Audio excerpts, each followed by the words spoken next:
Here it is, by request, the Hanakawa 440 cylinder that come out of that brand new blue saw.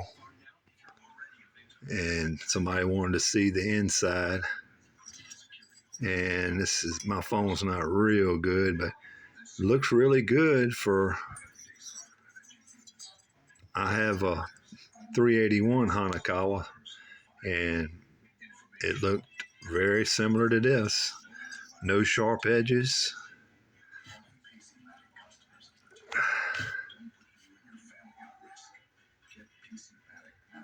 D-shaped combustion chamber. Exhaust port.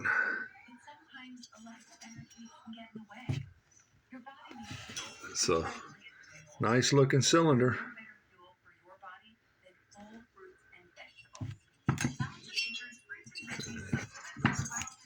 There it is, Hanakawa.